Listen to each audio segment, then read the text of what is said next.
C'était le coup d'envoi de la grand-messe olympique. Faites vos jeux, rien ne va plus. C'est le grand angle de ce vendredi 23 juillet.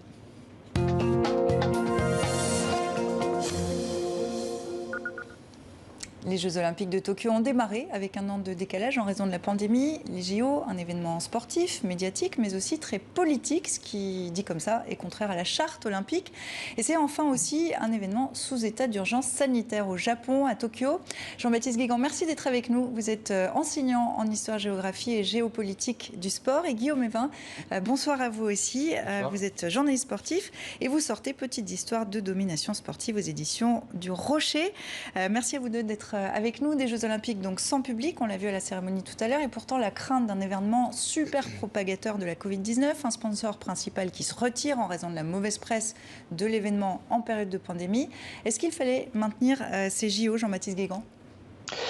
La vraie question, c'est est-ce qu'on peut se permettre justement de ne pas permettre à Tokyo d'accueillir ces Jeux. Dans les faits, les investissements japonais étaient trop importants.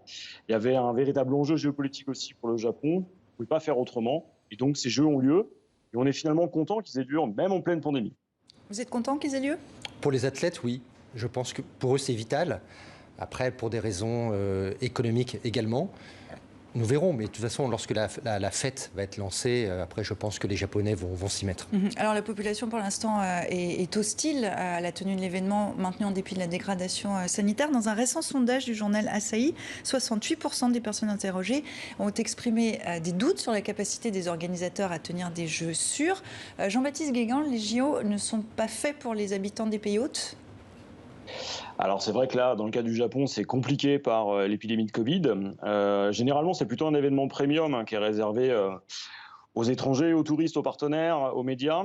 Là, la population japonaise est carrément à l'écart et ça fait un bout de temps qu'il y a une sorte de désaffection japonaise pour ces Jeux. Ça a commencé avec le stade olympique et son surcoût. Ça a ensuite été accentué par toutes les polémiques qui ont eu lieu ces derniers mois.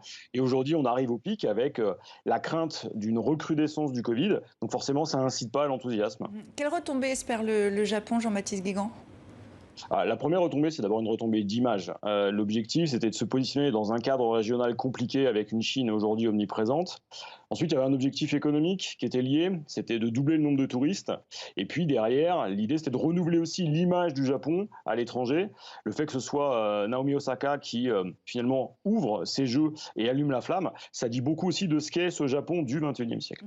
Alors, eux sont heureux, vous l'évoquiez à l'instant, ce sont les athlètes. La préparation a été perturbée par la pandémie, le confinement, le décalage des Jeux sur le plan sportif. Oui, mais ils sont tous logés à la même enseigne. Donc finalement, ça nivelle aussi les contraintes. Mais est-ce qu'on peut se dire que c'est peut-être des Jeux où il n'y aura pas particulièrement de records, peut-être sur le plan sportif ? Ce seront des Jeux décevants ?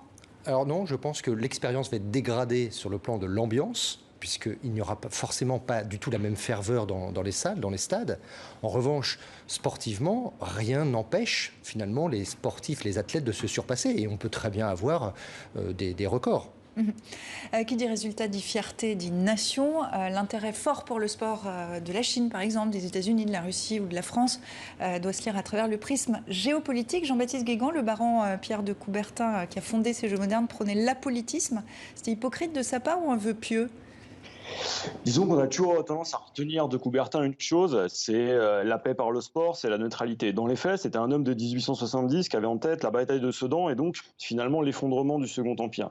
L'idée aussi, c'était de former des soldats. Quand il relance les Jeux, il fait partie de cette élite française et même européenne qui se demande comment la France a pu perdre. Et donc les Jeux, c'est aussi ça, c'est préparer la jeunesse française à la revanche. Donc il y a toujours eu cette dimension politique et dès les premiers Jeux. Et on a vu sur les 30 dernières années que cette dimension politique s'est accrue, a fortiori là avec les Jeux de Tokyo et puis les Jeux de Pékin qui arrivent en 2022, on a une sorte de summum qui est atteint. Alors Guillaume Evin, vous écrivez que le sport est une terre d'affrontement. Comme l'économie, il s'est mondialisé, voire même balkanisé. Qu'est-ce que vous voulez dire par là ? C'est-à-dire que effectivement, le sport s'est mondialisé au sens où maintenant tout le monde peut jouer, tout le monde veut gagner. Mais ce qui est intéressant, c'est de voir que cette mondialisation qui frappe tous les segments de la société, a fortiori donc l'économie, on voit qu'en parallèle, eh bien, se sont constitués des bastions sportifs âprement défendus par les nations. Ces bastions sont constitués pour des raisons politiques, géographiques, culturelles. Et ce qui est intéressant, c'est que les pays, en fait, cherchent finalement à se positionner dans le concert international via leur suprématie dans telle ou telle discipline. Donc c'est une manière pacifiquement de s'illustrer, et on voit que pendant la quinzaine des JO, le tableau des médailles est scruté comme un oracle. Ça devient c'est le CAC 40 du moment, le Dow Jones. Donc gagner une place, en perdre deux, c'est crucial. Et puis après, il y a des enjeux géostratégiques locaux, c'est-à-dire que la Chine, évidemment, va vouloir rester la première nation en Asie, donc devant le Japon, pays hôte. Il y a une lutte aussi à distance avec les États-Unis. Que va faire la Russie, qui vient là en fait un peu masquée, puisqu'elle a été frappée, reconnue de dopage d'État. Donc les athlètes concourent sous leur couleur. Et puis pareil, en Europe, la suprématie européenne, comment ça se passe? L'Angleterre, l'Allemagne, la France. Bon. Si on prend un exemple concret, comment un pays comme le Japon, on va prendre le pays hôte, quand même, honneur au pays hôte, comment on implante un sport star comme le judo? En fait, alors le judo, c'est un sport qui se confond avec l'imaginaire japonais. En fait, il a été implanté au début du XXe, et ce sport en fait a été interdit après-guerre, puisqu'il était jugé néfaste par l'occupant américain. Et puis, petit à petit, le Japon est sorti de son isolement et, au contraire, a essaimé. Et finalement a répandu la bonne parole et a envoyé des ambassadeurs de par le monde pour enseigner le judo. Et ce que l'on a vu, c'est que, un peu comme les Américains et le basket, c'est qu'ils ont fini par enfanter leur propre monstre. C'est-à-dire qu'en popularisant le judo dans d'autres pays, ces mêmes pays l'ont adopté et ont voulu rivaliser avec le pays fondateur, à tel point qu'en 2012, ça a été un traumatisme, puisque le Japon n'était plus la nation dominante dans son sport. Ils ont tout remis à plat et ils ont gagné. Alors, lors de la précédente édition des JO, c'était en 2016 au Brésil, près d'un demi-milliard de cyberattaques ont eu lieu. Tokyo dit s'être organisé. Qui aurait intérêt, Jean-Baptiste Guégan, à perturber les Jeux ou à créer un écran noir? Alors l'écran noir, il peut toujours arriver pour des raisons liées au Covid ou à des tensions internationales. Là, ça n'a pas l'air d'être le cas. On a eu des manifestations. Là, on a vu aujourd'hui qu'autour du parc olympique et donc du stade, les pouvoirs publics avaient repoussé les dizaines de manifestants qui s'étaient rassemblés. Après, on n'a pas ici tradition d'affrontement au Japon. Les années 70 sont loin et on est plutôt sur quelque chose qui va être une sorte de refus passif. On n'aura pas de risque a priori. La dimension terroriste, elle existe de manière très très limitée au Japon. En tout cas, on n'a pas les mêmes problèmes que sur le continent européen ou aux États-Unis. Donc on est vraiment sur quelque chose qui est finalement plus sûr aujourd'hui. Sur les 15 dernières Olympiades, 13 ont dépassé le budget. Jean-Baptiste Guégan, est-ce qu'on peut parler de dérive? Est-ce que c'est une bonne affaire d'organiser les JO? Alors fondamentalement non, on est sur des dépassements qui dépassent les 170% à chaque fois. À part Los Angeles en 84 qui étaient des jeux privés, on est toujours dans une logique de dépassement. Par contre, ce qu'on va chercher avec les jeux, c'est pas du tout de la rentabilité économique à court terme. C'est d'abord des retombées en termes d'image et en termes de soft power. L'idée, c'est de finalement valoriser votre marque pays. En gros, montrer que le Japon, c'est pas simplement que du cool Japan, c'est aussi la capacité à accueillir le monde.